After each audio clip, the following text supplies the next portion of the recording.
বিভিন্ন চাকরির পরীক্ষার গুরুত্বপূর্ণ প্রশ্নের উত্তর চলুন জেনে নেওয়া যাক। ক বর্গের ধ্বনিসমূহের উচ্চারণ স্থান কোনটি? আবার বলছি, ক বর্গের ধ্বনিসমূহের উচ্চারণ স্থান কোনটি? সঠিক উত্তর জিহ্বামূল। সঠিক উত্তর জিহ্বামূল। কোনটি পরপদ প্রধান সমাস? আবার বলছি, কোনটি পরপদ প্রধান সমাস? সঠিক উত্তর কর্মধারয়। সঠিক উত্তর কর্মধারয়। লাজুক কোন ধরনের শব্দ? আবার বলছি, লাজুক কোন ধরনের শব্দ? সঠিক উত্তর যৌগিক শব্দ। সঠিক উত্তর যৌগিক শব্দ। নিচের কোন বানানটি সঠিক? আবার বলছি, নিচের কোন বানানটি সঠিক?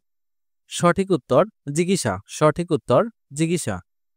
বাক্যের প্রকাশভঙ্গি অনুসারে কর্তা কয় প্রকার? আবার বলছি, বাক্যের প্রকাশভঙ্গি অনুসারে কর্তা কয় প্রকার? সঠিক উত্তর তিন প্রকার। সঠিক উত্তর তিন প্রকার। টাকাটা ধার দিয়ে তুমি আমার মুখ রেখেছ। এ বাক্যে মুখ কি অর্থে ব্যবহৃত হয়েছে? আবার বলছি, টাকাটা ধার দিয়ে তুমি আমার মুখ রেখেছ। এ বাক্যে মুখ কি অর্থে ব্যবহৃত হয়েছে? সঠিক উত্তর সম্মান। সঠিক উত্তর সম্মান। দ্বি স্বরধ্বনিযুক্ত শব্দ কোনটি? আবার বলছি, দ্বি স্বরধ্বনিযুক্ত শব্দ কোনটি? সঠিক উত্তর তৈল। সঠিক উত্তর তৈল। নিচের কোনটি নাসিক্য বর্ণ নয়? আবার বলছি, নিচের কোনটি নাসিক্য বর্ণ নয়? সঠিক উত্তর ল। সঠিক উত্তর ল। ভূষণ্ডির কাক বাগধারাটি কি অর্থে ব্যবহৃত? আবার বলছি, ভূষণ্ডির কাক বাগধারাটি কি অর্থে ব্যবহৃত? সঠিক উত্তর দীর্ঘজীবী। সঠিক উত্তর দীর্ঘজীবী। বাংলাদেশ জাতিসংঘের কততম সদস্য রাষ্ট্র? আবার বলছি, বাংলাদেশ জাতিসংঘের কততম সদস্য রাষ্ট্র? সঠিক উত্তর 136তম। সঠিক উত্তর 136তম। স্বাধীনতাহীনতায় কে বাঁচিতে চায়? চরণটি কার রচনা? আবার বলছি, স্বাধীনতাহীনতায় কে বাঁচিতে চায়? চরণটি কার রচনা? সঠিক উত্তর রঙ্গলাল বন্দ্যোপাধ্যায়। সঠিক উত্তর রঙ্গলাল বন্দ্যোপাধ্যায়। কোন মাধ্যমে শব্দের বেগ সবচেয়ে বেশি? আবার বলছি, কোন মাধ্যমে শব্দের বেগ সবচেয়ে বেশি? সঠিক উত্তর কঠিন মাধ্যমে। সঠিক উত্তর কঠিন মাধ্যমে। পৃথিবীর তলে কোনো বস্তুর ভর 10 কিলোগ্রাম হলে বস্তুর ওজন হবে?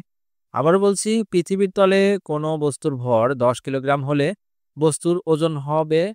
সঠিক উত্তর 98 নিউটন। সঠিক উত্তর 98 নিউটন। বেগম পত্রিকার প্রথম সম্পাদক কে? আবার বলছি, বেগম পত্রিকার প্রথম সম্পাদক কে? সঠিক উত্তর সুফিয়া কামাল। সঠিক উত্তর সুফিয়া কামাল।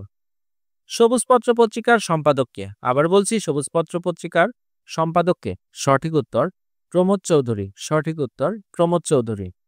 বাংলাদেশের মহাকাশ গবেষণা এবং দূর অনুধাবন সংস্থাকে সংক্ষেপে কি বলা হয়? আবার বলছি, বাংলাদেশের মহাকাশ গবেষণা এবং দূর অনুধাবন সংস্থাকে সংক্ষেপে কি বলা হয়? সঠিক উত্তর স্পার্শ। সঠিক উত্তর স্পার্শ। সমাস ব্যাকরণের কোন অংশের অন্তর্ভুক্ত? আবার বলছি, সমাস ব্যাকরণের কোন অংশে অন্তর্ভুক্ত? সঠিক উত্তর শব্দতত্ত্বে। সঠিক উত্তর শব্দতত্ত্বে।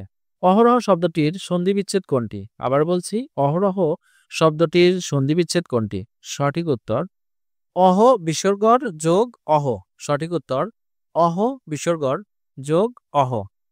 রাজনীতিবিদ হয়েও সাহিত্যে নোবেল প্রাইজ অর্জন করেন কে? আবার বলছি, রাজনীতিবিদ হয়েও সাহিত্যে নোবেল প্রাইজ অর্জন করেন কে? সঠিক উত্তর উইনস্টন চার্চিল। সঠিক উত্তর উইনস্টন চার্চিল। আমির হামজা কাব্য রচনা করেন কে? সঠিক উত্তর ফকির গরিবুল্লাহ। ফকির গরিবুল্লাহ আমির হামজা কাব্য রচনা করেন। মাইকেল মধুসূদন দত্তের দেশপ্রেম প্রবল প্রকাশ ঘটেছে কিসে? সঠিক উত্তর সনেটে। সনেটে মাইকেল মধুসূদন দত্তের দেশপ্রেম প্রবল প্রকাশ ঘটেছে। মুসলিম ভারত নামক সাহিত্য পত্রিকার সম্পাদক ছিলেন কে? সঠিক উত্তর মোজাম্মেল হক। মোজাম্মেল হক মুসলিম ভারত নামক সাহিত্য পত্রিকার সম্পাদক ছিলেন। পূর্ববঙ্গ জমিদারি দখল ও প্রজাসত্তা আইন কবে প্রণীত হয়? সঠিক উত্তর 1950 সালে। 1950 সালে পূর্ববঙ্গ জমিদারি দখল ও প্রজাসত্ব আইন প্রণীত হয়। 1952 সালের 21শে ফেব্রুয়ারি তারিখে তৎকালীন পাকিস্তানের প্রধানমন্ত্রী কে ছিলেন? সঠিক উত্তর খাজা নাজিমুদ্দিন। খাজা নাজিমুদ্দিন 1952 সালের 21শে ফেব্রুয়ারি তৎকালীন পাকিস্তানের প্রধানমন্ত্রী ছিলেন। মানিক বন্দ্যোপাধ্যায়ের পদ্মা নদীর মাঝি উপন্যাসের উপজীব্য বিষয় কি? সঠিক উত্তর জেলে জীবনের বিচিত্র সুখ দুঃখ। মানিক বন্দ্যোপাধ্যায়ের পদ্মা নদীর মাঝি উপন্যাসের উপজীব্য বিষয় ছিল জেলে জীবনের বিচিত্র সুখ দুঃখ। প্রাচীন গৌরনগরীর অংশবিশেষ বাংলাদেশের কোন জেলায় অবস্থিত? সঠিক উত্তর চাঁপাইনবাবগঞ্জ জেলায়। চাঁপাইনবাবগঞ্জ জেলায় প্রাচীন গৌরনগরীর অংশবিশেষ অবস্থিত। প্রাচীন পূর্ণবর্ধন নগর কোন স্থানে অবস্থিত? সঠিক উত্তর মহাস্থানগড়।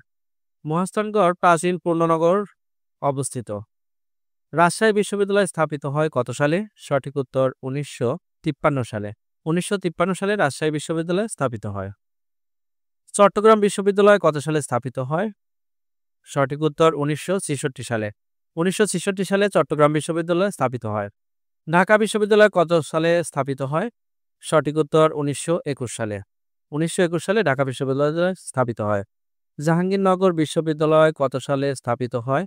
সঠিক উত্তর 1970 সালে। 1970 সালে জাহাঙ্গীরনগর বিশ্ববিদ্যালয় স্থাপিত হয়। ভিডিওটি ভালো লাগলে লাইক এবং ফলো করতে পারেন। ধন্যবাদ।